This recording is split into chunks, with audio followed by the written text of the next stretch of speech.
Baik, saudara sekalian, nggak ada yang mau masuk lagi ya?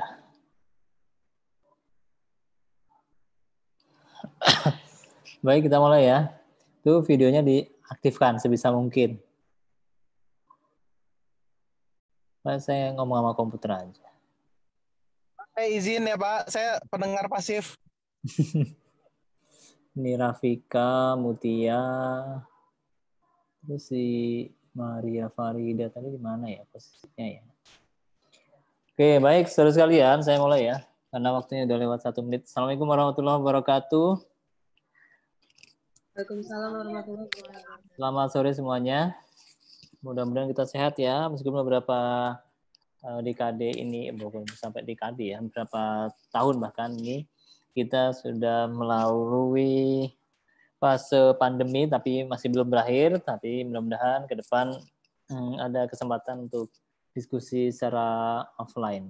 Nah, ini saya mencoba untuk menerangkan atau meneruskan apa yang sudah disampaikan oleh Prof. Akib dan Pak Efek Sumarja terkait dengan hukum lingkungan, materi hukum lingkungan. Sebenarnya ini sudah dibahas di S1 ya. Kalau Anda mengambil mata kuliah hukum lingkungan, tidak jauh berbeda dengan yang akan disampaikan di S2, tapi lebih mendalam lagi mengenai hukum lingkungan. Dan outputnya ketika S1 mungkin hanya sekedar resume ya.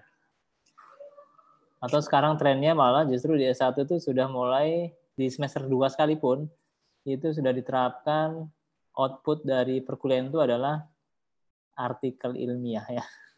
Gitu. Nah, di S2 ini juga begitu ya. Di UAS nanti ada tugas untuk membuat artikel ilmiah. Jadi berkaitan dengan materi kuliah hukum lingkungan. Ya. Baik, saya langsung saja kita akan berbicara mengenai ini materi dari PJ ini, Prof. Dr. Muhammad Akib ya. Penegakan hukum lingkungan, konsep dan problematika ya. Apa sih konsep? Waktu itu saya sudah pernah menanyakan ya di metode penelitian ya, konsep dan problematika. Konsep itu sebenarnya adalah sama seperti definisi-definisi ya, konseptual ya, atau konsep itu sendiri ya. Definisi yang artinya itu bisa jadikan sebagai tolok ukur ya. Belum jadi teori, tapi gabungan atau kumpulan atau susunan konsep-konsep itu bisa membentuk suatu teori. Nah, kita akan bicara mengenai konsep-konsep penegakan hukum lingkungan dan problematikanya. Pertama, konsep dasar penegakan hukum lingkungan. Kalau kita lihat ya, secara konseptual, itu penegakan hukum itu merupakan satu mata rantai. Ya.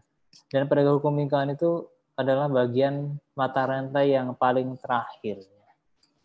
Sebenarnya dalam konteks hukum itu yang dua hal yang penting itu adalah proses legislasi dan law enforcement. Ya. Proses pembentukan peraturan perundang-undangan dan penegak hukumnya. Ya, tapi kita akan lihat di sini sebagai suatu siklus pengaturan perencanaan kebijakan lingkungan. Ya. Yang pertama, ya, konsep dasar penegakan hukum lingkungan itu dimulai dari proses legislasi. Seperti yang kita ketahui bahwa di Indonesia itu merupakan legislasi yang normal ya. Normal dalam artian kita mengikuti proses legislasi dengan tradisi hukum civil law ya. Jadi aspek kepastian hukum itu sangat dijaga di situ. Sehingga melalui proses legislasi itu yang ketat ya dan memakan waktu yang lama, suatu produk hukum itu diterbitkan. Ya, itu lama itu maksudnya itu adalah lebih teliti, hati-hati supaya produk hukum yang dikeluarkan itu bisa terimplementasi. Sebagaimana Lon Fuller mengatakan, salah satunya adalah syarat produk hukum yang bagus itu adalah dia dapat diterapkan, acceptable ya, dan dapat diterima oleh masyarakat. Tuh. Jadi proses legislasi kita itu memakan waktu yang lama. Tuh enggak. Tapi model yang sekarang ini Omnibus Law itu memangkas proses yang lama itu. Nah, sehingga ini memerlukan kajian lebih mendalam mengenai konsep Omnibus Law dalam kaitannya dengan hukum lingkungan dan penegakan hukumnya. Nanti akan kita bahas sedikit di sini ya. Nah, saya bilang proses legislasi itu harus hati-hati. Kenapa? Karena kita tuh pakai model judicial review, bukan judicial preview. Seperti yang saya pernah sampaikan waktu itu, judicial review itu maksudnya adalah peraturan perundangan begitu dikeluarkan, dia pasti dianggap benar. Kemudian ada proses kalau tidak setuju atau ada sesuatu yang menabrak kepentingan atau bertentangan dengan kepentingan masyarakat boleh melakukan uji materi. Uji materi itu di Mahkamah Konstitusi. Nah, proses itu disebut dengan judicial review. Ya. Proses legislasi yang lama membentuk peraturan perundangan yang kemudian diterbitkan itu tidak melalui proses judicial review seperti yang kemarin kita heboh gitu ya. Meskipun ada proses namanya aspirasi ya. Aspirasi, pelibatan peserta masyarakatnya. Itu. Maksud saya adalah judicial review itu ada lembaga khusus, misalnya Mahkamah Agung yang menilai apakah proses atau materi muatan yang akan diterbitkan dalam produk hukum itu baik atau tidak, gitu ya, melanggar asas atau tidak, atau harus direvisi dan seterusnya. Bukan begitu ya. Kita menganut model judicial review. Kemudian dari proses legislasi itu muncullah atau issued regulation atau peraturan perundang-undangan ya. Ya atau setting standar ya. Kalau kita kembali ke misalnya Rusku PON ya atau yang yang diadopsi atau diteruskan pengembangannya di Indonesia itu oleh Muhtar Kusumatmaja ya. Tentang salah satunya adalah tentang bagaimana hukum itu berjalan di Indonesia. Ya. Ada teori hukum pembangunan atau Rusku PON mengatakan law as a tool of social engineering ya. Itu dalam regulasi itu juga dimaksudkan sebagai satu instrumen ya, dalam rangka mewujudkan tadi setting of society ya, setting terhadap masyarakat atau dalam regulasi itu juga sebagai setting standar ya atau sebagai pola yang harus diikuti oleh masyarakat. Jadi sebenarnya itu ingin men-setting atau memberikan standar pengaturan atau settingan terhadap perilaku masyarakat. Itu. Nah, itulah produk hukum. Kemudian ada issuing permit ya, penerbitan izin. Misalnya kalau dalam proses proses bisnis ya itu ada namanya perizinan. Ya termasuk aktivitas-aktivitas yang pada dasarnya atau pada pokoknya dilarang, maka di situ diterbitkanlah suatu izin yang berdasar pada peraturan perundangan terutama. Kemudian ada proses implementasi dari izin itu, misalnya dalam konteks kepariwisataan misalnya sekarang yang lagi banyak ditanya atau banyak disinggung mengenai reklamasi pantai ya. Salah satunya pantai reklamasi Tegalemas ya, tempat wisata di Tegalemas ya. Dia dengan cara mereklamasi laut atau pantai di situ ya. Nah, itu adalah implementasi dari izin yang sudah diterbitkan atau dimintakan oleh warga masyarakat kepada pemerintah. Kemudian dari implementasi itu ternyata mengandung permasalahan, problem. Ya. Maka kemudian ada dalam akhir rantai ini siklus pengaturan perencanaan kebijakan lingkungan itu ada enforcement, ya, atau legal enforcement, kontrol dari aparat penegak hukum dalam rangka penegakan hukum yang merupakan lantai terakhir dari itu proses atau siklus pengaturan perencanaan kebijakan lingkungan. Inilah konsep dasar penegakan hukum lingkungan yang kita maknai sebagai suatu rantai. Nah, kemudian sebagai mata rantai yang terakhir dikatakan bahwa keliru jika penegakan hukum lingkungan diartikan hanya melalui meja hijau saja. Karena dalam konteks penegakan hukum lingkungan itu ada upaya hukum yang preventif sifatnya dan represif. Dalam konteks hukum administrasi negara itu ada dikenal menurut Philippus M. Haljon itu ada perlindungan hukum bagi rakyat ya. Tapi ini perlindungan hukum terhadap lingkungan ya, yang sifatnya preventif dan represif ya. Penegakan hukum lingkungan itu jadi ada yang sifatnya preventif melalui kajian lingkungan hidup strategis ya, yang isinya adalah mengkaji bagaimana lingkungan hidup itu dapat dikelola dan dilindungi secara berkelanjutan. Termasuk ada juga izin. Izin itu salah satunya ya adalah untuk pengendalian, mengarahkan aktivitas tertentu supaya tidak bertentangan dengan regulasi yang sudah dibuat.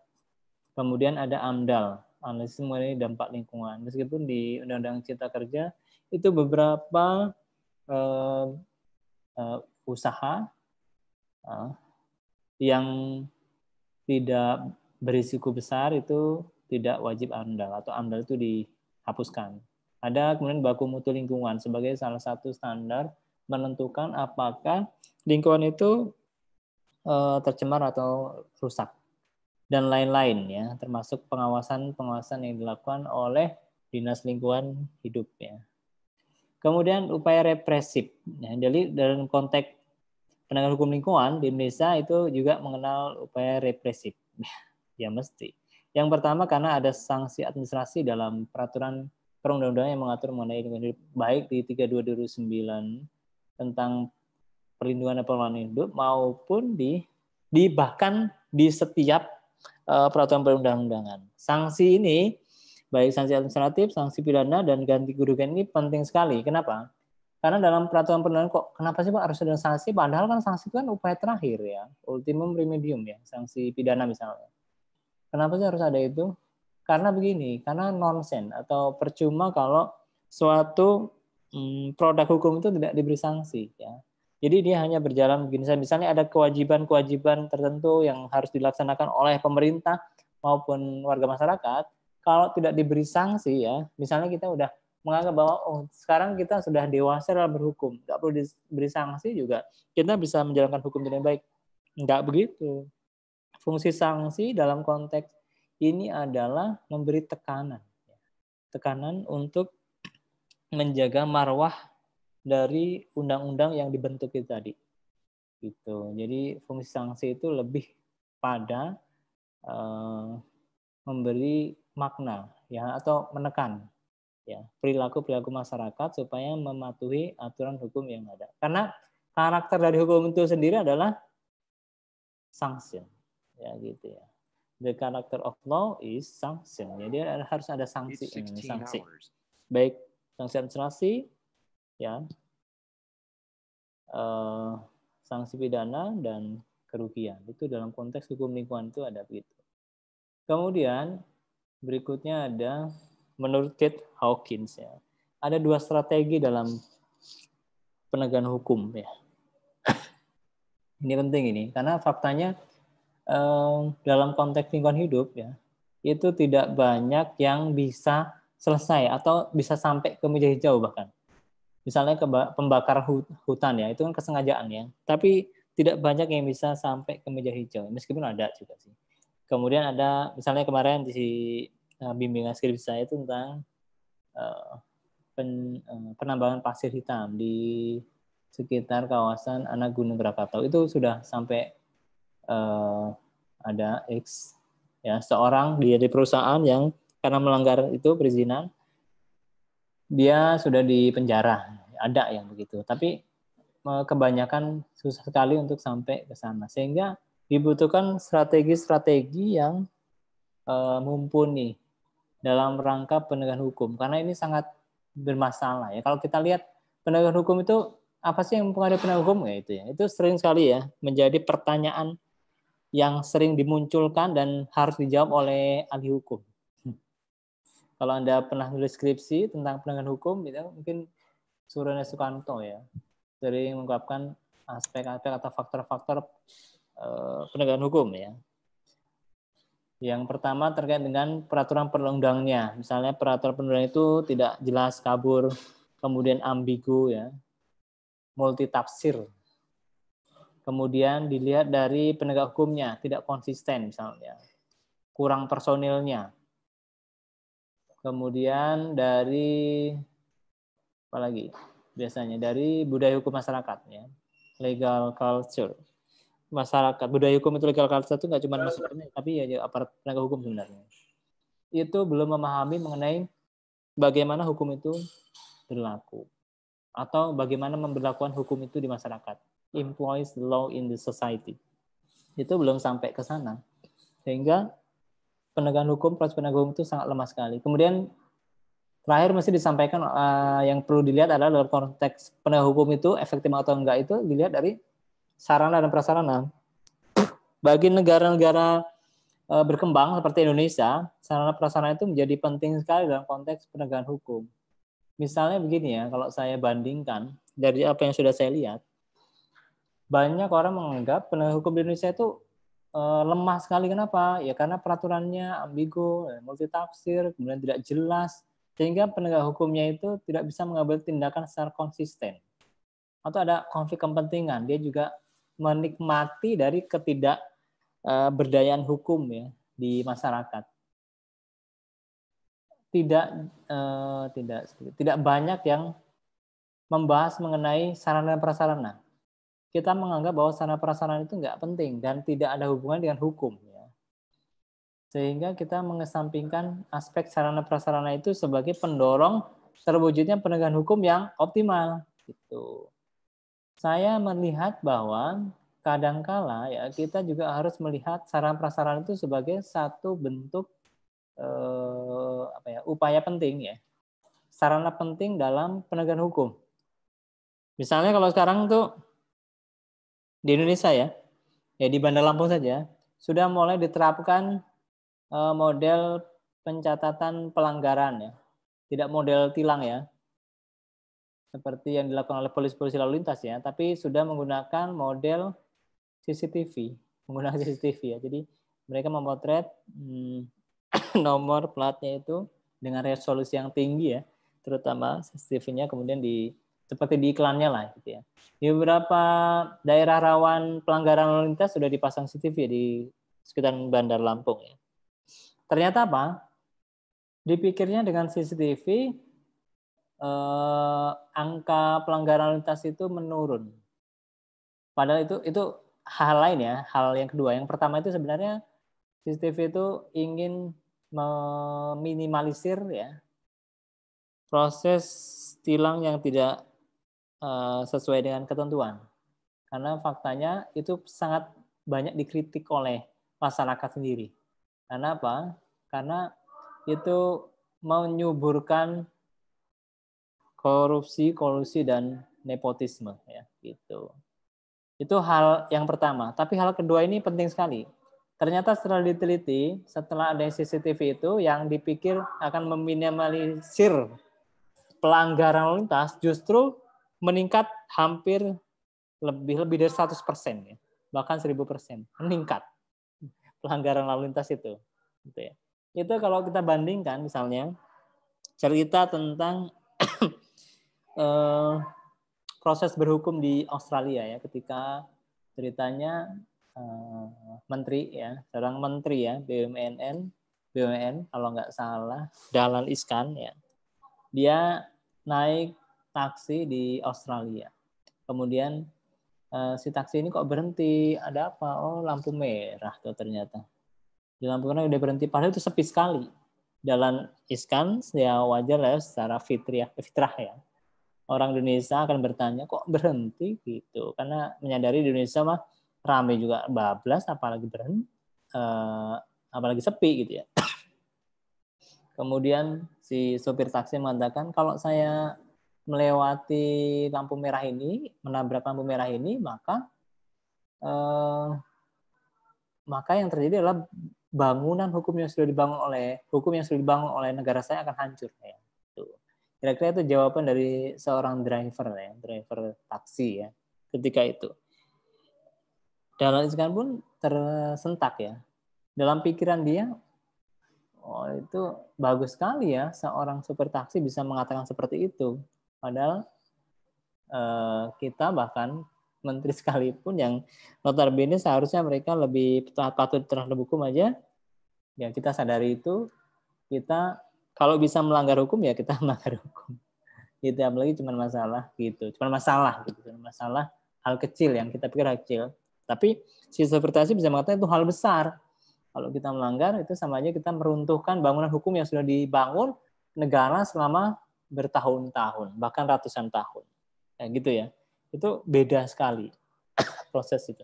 Nah, saya melihat ya di beberapa negara maju, misalnya juga di Malaysia menerapkan penegakan hukum, misalnya ini masih ada kaitan dengan lingkungan ya, mengenai buang sampah ya, puntung rokok itu udah dilarang ya. Di Singapura juga begitu, dilarang. Upayanya preventif ya, yang buang puntung rokok didenda berapa ringgit atau berapa dolar di situ. Langsung di tempat itu juga. Nah, itu masih ini ya. Di Jepang yang saya sudah berapa tahun ya, bertahun-tahun di sana. Nampaknya ini yang saya sebutkan tadi, proses penegakan hukum itu salah satunya sarana prasarana itu sangat menunjang sekali yang kita lewat dari perhatian itu. Misalnya ya, saya yang perhatikan begitu saya turun di airport di Jepang, di situ bahkan saya tidak melihat ada kotak sampah, susah sekali nyari kotak sampah. Ternyata orang manapun ketika datang ke negara Jepang atau negara maju ya, yang tertib hukumnya, mereka langsung ikut tertib juga. Gitu. Kenapa? Karena melihat sarana prasarananya juga memadai, sangat mendukung. Jadi perasaan saya ketika melihat, saya pribadi melihat apa lingkungan itu udah bersih, perasaan saya merasa kok nggak nyaman kalau membuang sampah gitu di situ ya. Kenapa? Karena sarana prasarana mendukung. Nah kalau kita itu kan di sini bahkan ya di tempat yang notabene tempatnya intelektualis ya, di kampus saja. Di belakang rektorat saya lihat ada tempat sampah ya, ada biru, kuning, merah yang sudah usang buruk sekali. Ternyata orang nggak buang sampah di kotak masing-masing itu, tapi membuang sampahnya di sampingnya gitu loh, nggak pas di kotaknya. Itu di belakang rektorat loh. Rektorat itu sebagai satu gedung yang menampung orang-orang pinter, gitu ya, kaum intelektual ya, dibandingkan masyarakat umum ya. Itu saja belum bisa menerapkan budaya bersih atau dalam konteks lingkungan itu menjaga lingkungan gitu. Penegakan hukumnya mana ya nggak ada lah mestinya gitu. Nah itu susah sekali. Nah, jadi ide saya adalah selain faktor-faktor yang sudah disebutkan tadi, faktor sarana prasarana yang tidak sering disebutkan atau dikesampingkan, itu ternyata menjadi pendukung yang bahkan bisa kita bilang paling penting gitu ya. Misalnya kita buat taman-taman yang bagus di sekitaran kampus ya, karena kita ingin menjaga atau mengembangkan proses proses berhukum yang baik dalam konteks ini lingkungan hidup ya. Kita buat taman-taman yang bagus, sarana prasarananya yang bagus, kira-kira itu mendukung apa enggak? Nah, disitulah baru kemudian kita akan berpikir bahwa ternyata sarana prasarana itu sangat mendukung ya dalam konteks perlindungan lingkungan. Kita enggak, nanti bisa jadi masyarakat tuh enggak seenaknya buang sampah. Kenapa? Karena dia secara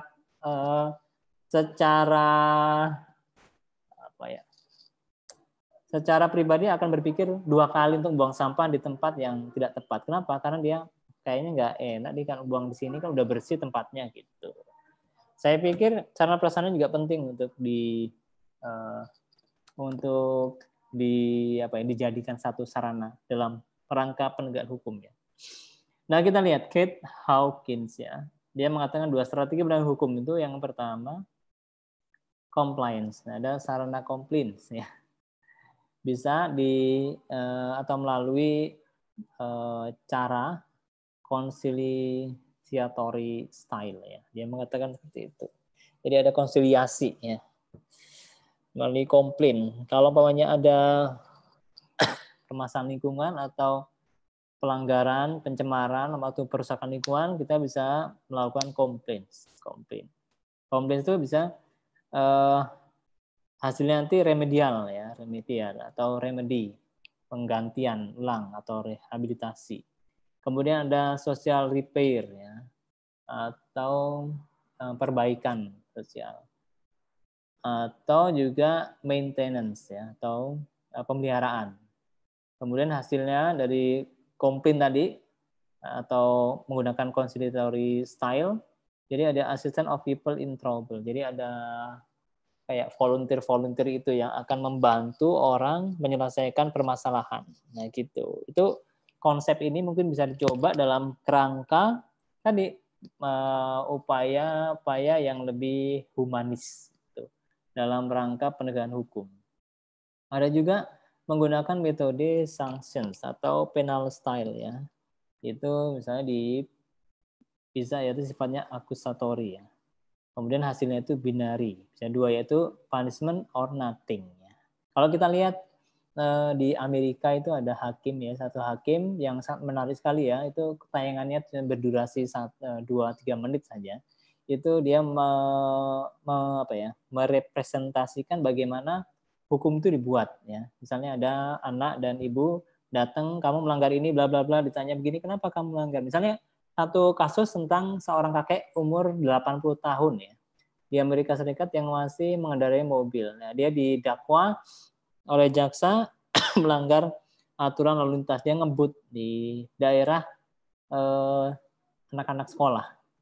Terus ditanya di situ. Nah, hukum berjalannya di situ, di pengadilan ya, bukan di book law in the book atau di buku-buku kitab-kitab undang-undang, bukan. Tapi berjalannya di situ karena dia modelnya adalah jurisprudensi ya, menggunakan sistem common law. Jadi hukum itu muncul atau sangat bergantung pada kondisi faktual sosial masyarakat, perubahan-perubahan sosial yang dinilai oleh hakim. Termasuk hakim juga akan menilai mengenai jurisprudensi. Oke.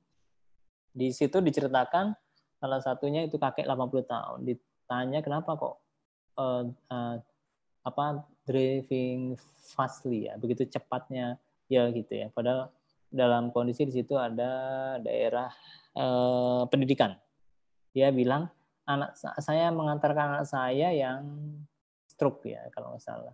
Gitu umurnya 50 tahun gitu.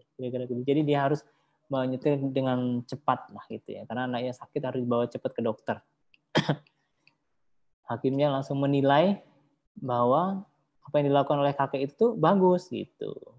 Kita tidak bisa membayangkan orang Amerika ternyata lebih dia peduli pada anaknya dan membawa gitu, sehingga dia dibebaskan gitu. Meskipun itu melanggar ya. Kalau kita kan itu melanggar ya udah harus dihukum, nggak melihat konteksnya gitu ya. Kita hanya melihat teksnya saja. Nah itu hukum ya, penal dalam ini. Jadi bisa dipanis, bisa juga tidak gitu. Tanpa harus berdebat banyak ya. Tanpa harus berdebat banyak dengan berbagai trik-trik dari pengacara maupun dari jaksanya. Itu hakim bisa menilai atau hakimnya pinter lah di situ, kira-kira begitu. Nah ini sarana atau strategi yang bisa dilakukan dalam kerangka penegakan hukum. Nah kalau sarananya ya sarana penegakan hukum lingkungan itu dia sarana hukum administrasi, sarana hukum pidana, dan sarana hukum perdata. Ya saya nanti bahas satu persatu ya. Sebenarnya ini dalam 3 pembahasan ya, tapi nggak tahu nanti waktunya cukup apa enggak. Ini sekarang jam 16.15. 15 menit lagi. Sampai 4:30 aja kita batasi ya. Karena sore posisi saya di kampus ini orang ini udah mau pada pulang semua. Tapi bukan berarti ini ya, tapi paling nggak kita mau mengefektifkan waktu ini. Dari 20 juga baru 12 yang bisa hadir ya. Ya dengan keterbatasan teknologi mungkin atau kepentingan ya saya nggak tahu lah. Tapi paling tidak saya ingin memaksimalkan pertemuan kita itu meskipun secara offline ya. Nah, sarana penegakan hukum lingkungan ya. Konteks penegakan hukum ini sangat penting sekali dipahami oleh mahasiswa, terutama mahasiswa yang berprofesi sebagai aparat penegak hukum ya, jaksa, polisi, pengacara, atau hakim. Meskipun pengacara itu nggak masuk, tapi dalam konteks yang lebih luas ya, pengacara itu masuk dalam konteks penegak hukum. Ya. Yang pertama sarana hukum administrasi. Sarana hukum administrasi itu lebih pada bagaimana mencegah supaya perlindungan hidup itu berjalan sebagaimana mestinya, sebagaimana diatur dalam peraturan perundang-undangan. Kita lihat dulu ya. Sarana hukum administrasi itu yang pertama adalah adanya pengawasan. Pengawasan itu penting ya. Dalam teori pengawasan mengatakan pihak yang mengawasi harus berada di luar yang diawasi gitu. Nah, faktanya di Indonesia itu pengawasan itu dilakukan oleh misalnya di sini adalah pihak-pihak yang sebenarnya harus diawasi gitu. Ya, itu lain hal ya. Misalnya KPK. Itu KPK itu independen apa enggak independen sih gitu. Nah, revisi undang-undang KPK misalnya kalau sekarang itu membuahkan problematika. Ya, revisi undang-undang KPK itu menguatkan apa melemahkan gitu. Menurut teori pengawasan itu nggak independen. Kenapa? Apalagi kalau sekarang revisi undang-undang justru mengangkat pegawai-pegawai KPK yang lama itu menjadi ASN misalnya.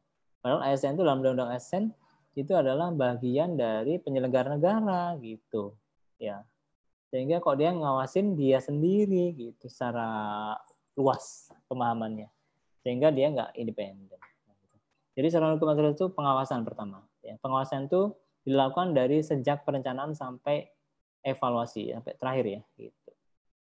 Kemudian ada sanksi administrasi. Ya, sanksi administrasi itu bisa teguran, tertulis, lisan, kemudian ada juga pencabutan izin dan seterusnya. Termasuk bisa juga denda administratif ya. Kemudian ada gugatan administrasi melalui TUN ya. Melalui TUN. Nah ini yang dipertanyakan. Ini di pasal 90 Undang-Undang Nomor 32 Tahun 2009. Yang yang ternyata faktanya sudah dihapus oleh Undang-Undang Nomor 11 Tahun 2020 ya. Omnibus Law ya. Oleh Omnibus Law ya. Omnibus Law maksudnya Cipta Kerja itu ya. Kan itu yang baru terpublish. Yang lainnya sebenarnya ada 3 lagi ya mengenai perpajakan, terus yang lainnya ya terkait dengan kesehatan. Satunya apalagi lupa. Omnibusnya yang lagi masuk di prolegnas sebenarnya sejak tahun 2020.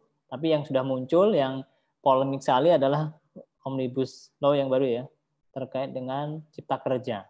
Ini yang ada masuk. Nah, hak gugat pemerintah ini kalau kita lihat di Undang-Undang 32 tahun 2009 ada di pasal 90. Ayat 1 mengatakan pemerintah dan pemerintah daerah berwenang untuk melakukan gugatan ya terhadap pihak-pihak yang melakukan pencemaran atau perusakan lingkungan hidup. Nah, kira-kira gitu, hak gugat ya. Sementara ini kenapa dihapus ya? Mungkin salah satunya adalah karena analisis terkait dengan pasal 90 itu kabur ya. Dia multitafsir. Kenapa multitafsir? Karena hak gugat pemerintah. Pemerintah itu berkedudukan sebagai pelayan publik ya, atau public servicer. Dia itu sebagai pihak pemerintah yang kaitannya kedudukannya itu sebagai pejabat publik. Pejabat publik itu dalam konteks gugatan dia itu nggak boleh menggugat seharusnya gitu. Karena ini yang dimaksud gugat itu maksudnya keperdataan. Sifatnya keperdataan. Posisi dia itu sebagai badan publik itu tidak memiliki kedudukan yang tepat sebagai penggugat gitu. Sehingga ini multitafsir, nggak bisa dilaksanakan juga ini gitu. Sehingga kemungkinan inilah yang jadi alasan dihapusnya oleh Omnibus Law ya, Cipta Kerja. Yang pertama, yang kedua, kalaupun bisa dilaksanakan hak gugat pemerintah maupun pemerintah daerah tadi ini tidak sesuai dengan filosofi dari Undang-Undang Cipta Kerja yang ingin mempermudah investasi gitu. Kenapa? Karena ini bertolak belakang dengan semangat memperkuat ekonomi melalui investasi. Kalau dikit-dikit perusahaan gini-gini digugat, yang gugat pemerintah lagi. Sementara pemerintah ini yang beri izinnya gitu. Jadi nonsen. Gitu ya, nonsen. Pemerintah dikasih atau pemerintah daerah dikasih kewenangan untuk menggugat atau hak untuk menggugat terkait dengan lingkungan hidup ya nonsen gitu. Mestinya kan masyarakat saja lah gitu. Itu kan bertolak belakang. Jadi ada multi tafsir atau ambigu ini yang pasal 90 terutama di pasal 9 ayat 1 Undang-Undang 32 tahun 2009 sehingga dihapus oleh Omnibus Law. Di lain hal ya ini masih kaitannya dengan kepentingan ya, kepentingan. Misalnya beberapa hari yang lalu ya, kemarin nih, mahasiswa saya di S1 dia bahas tentang penambangan pasir di Pasir Sakti ya. Penambangan pasir di Pasir Sakti. Ya. Itu kewenangan daerah itu nggak ada. Kewenangan itu cuma sosialisasi, penegakan hukum nggak ada. Kewenangan perizinan itu terkait dengan penambangan itu ya, minerba itu ada di provinsi gitu. Jadi kabupaten kota itu cuman dia dapat ampasnya saja, maksudnya kerusakan lingkungannya aja. Dia nggak punya kewenangan untuk misalnya mengambil pajak atau retribusi ya, itu enggak. Jadi yang menikmati provinsi tapi yang kena imbasnya adalah daerah kabupaten kota. Itu misalnya kayak penambangan minerba ya, emas maupun pasir ya, yang tergolong dalam Undang-Undang Minerba ya tahun 2020 itu menunjukkan adanya disparitas atau perbedaan pemaknaan atas kewenangan ya. Jadi kewenangannya itu di pusat tapi masalahnya itu di daerah gitu. Sehingga daerah itu karena nggak punya kewenangan ya nggak peduli gitu. Misalnya jalan juga begitu. Kerusakan jalan itu ya nunggu siapa ini jalan nasional nih, kita jadi provinsi nggak perlu peduli kita. Nah itu konflik kewenangan itulah yang mengakibatkan proses penegakan hukum itu nggak berjalan optimal gitu. Kok bukan kewenangan saya kok saya suruh menegakan hukum gitu. Sementara rentang kendali dari pusat atau daerah provinsi ke daerah kabupaten kota, misalnya kalau di provinsi sini ke misalnya di Lampung Barat itu kan jauh sekali rentang kendalinya sehingga ya percuma, bullshit kalau umpamanya mereka mau melakukan upaya penegakan kan butuh dana segala, alasannya begitu ya, nggak ada dananya dan seterusnya, sehingga apa yang terjadi ya sudah akhirnya terjadilah kerusakan lingkungan di mana-mana gitu karena masalah konflik kewenangan, termasuk yang tadi pasal 90 yang ambigu tadi, multi tafsir dan seterusnya. Nah kemudian kalau kita lihat,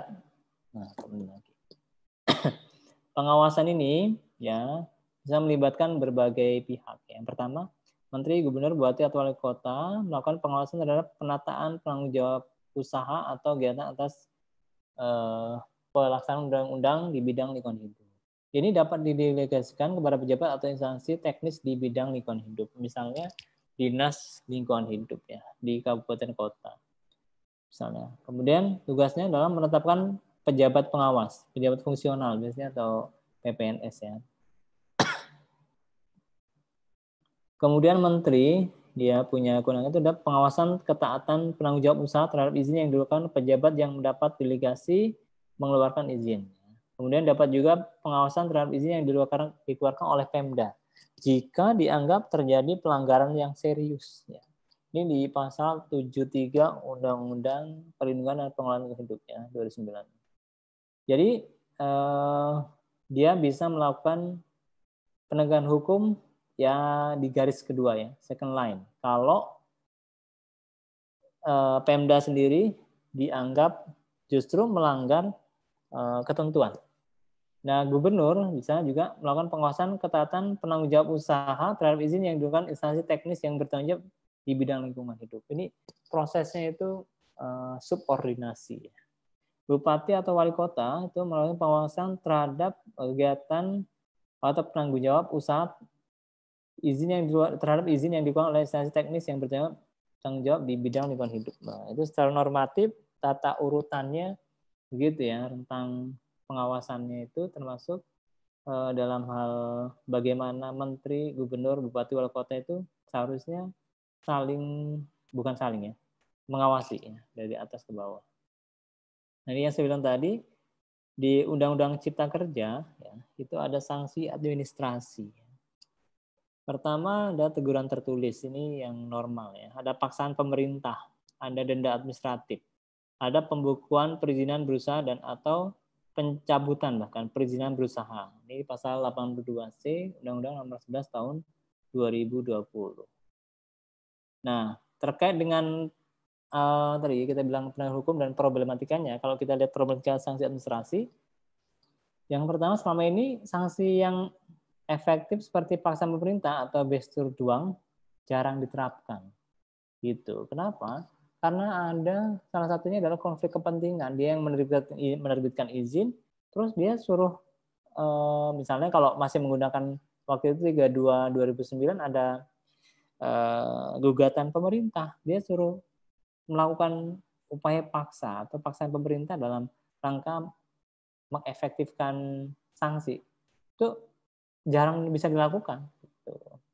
Yang lainnya sanksi uang paksa atau duang som yang dulu diatur dengan UPPLH kini dihapus dengan Undang-Undang Cipta Kerja dan diganti dengan sanksi denda administratif ya.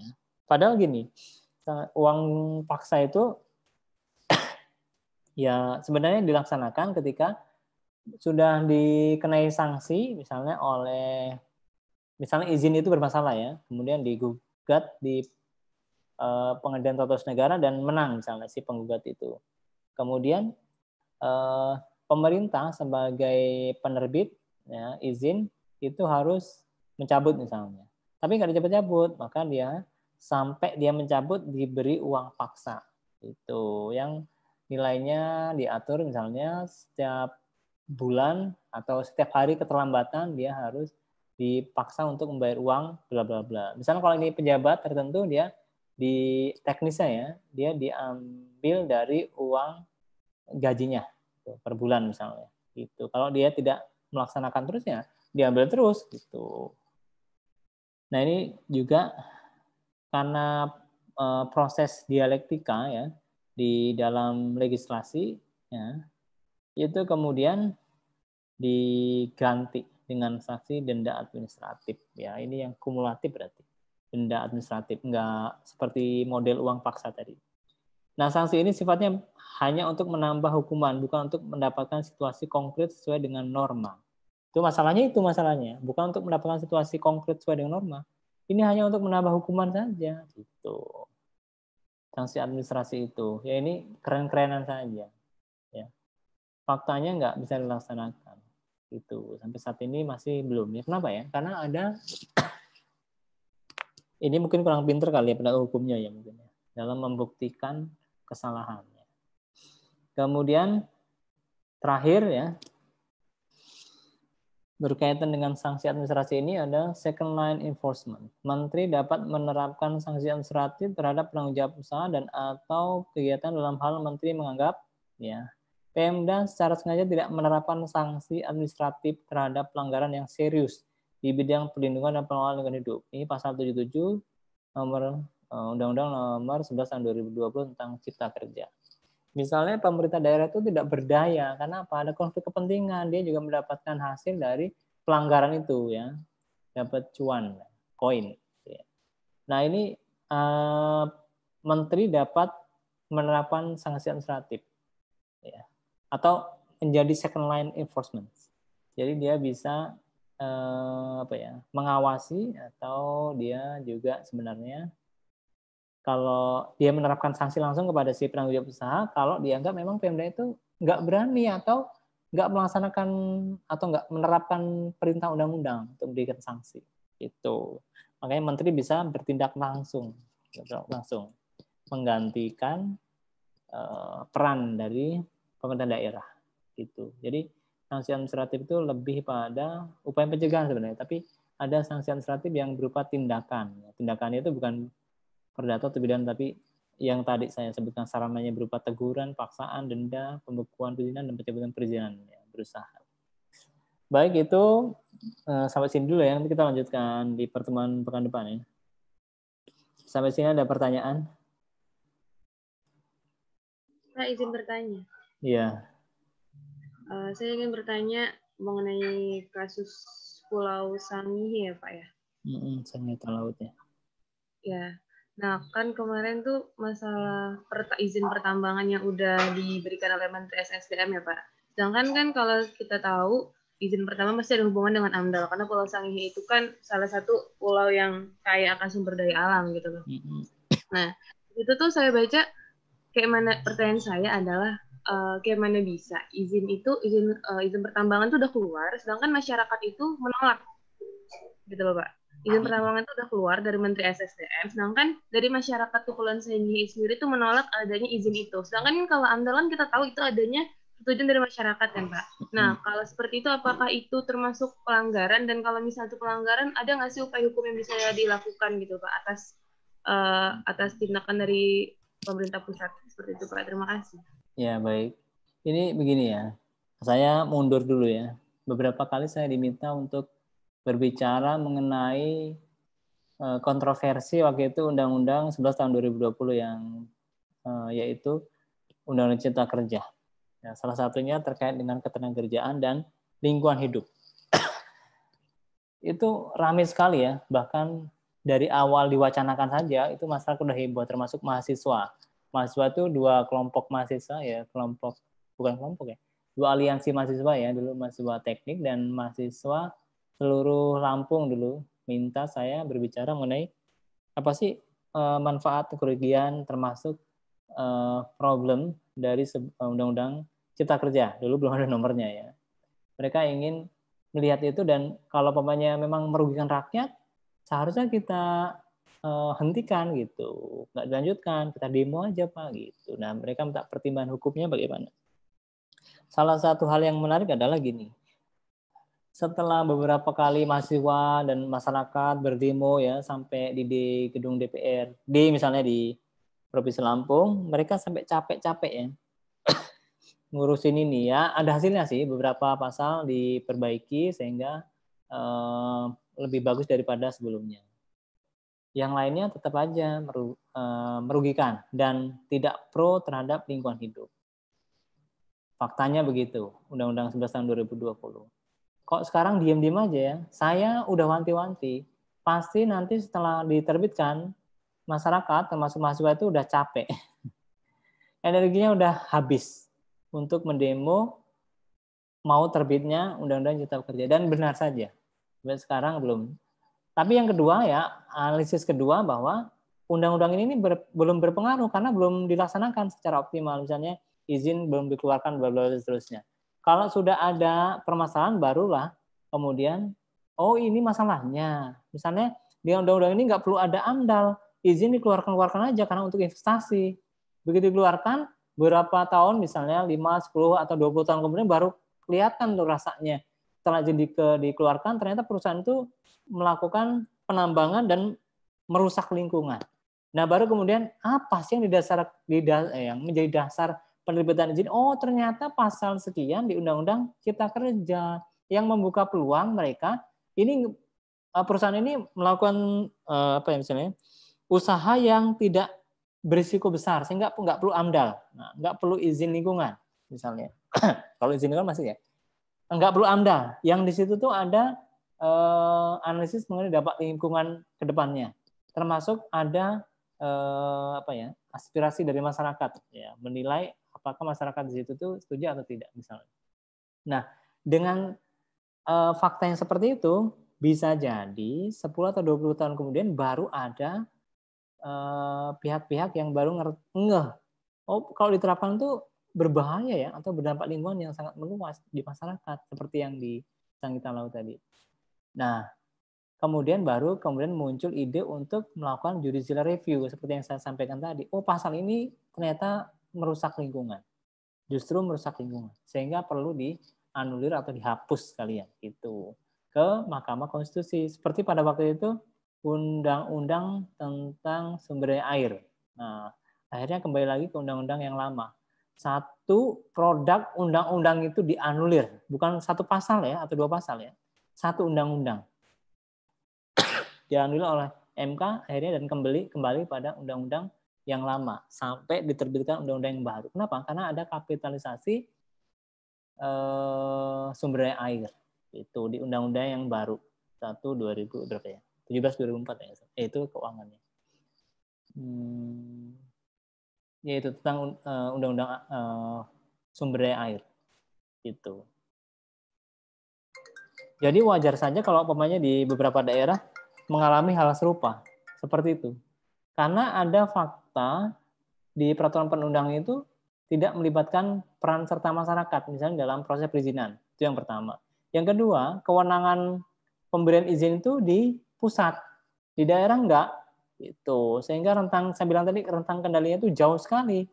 Pemerintah pusat dalam hal ini menteri memberikan izin itu tidak tahu menahu sampai sedetail itu bahwa masyarakat di sana itu justru dirugikan gitu. Jadi penyelesaiannya ya seperti tadi compliance atau dengan strategi yang kedua yaitu melalui sarana penal.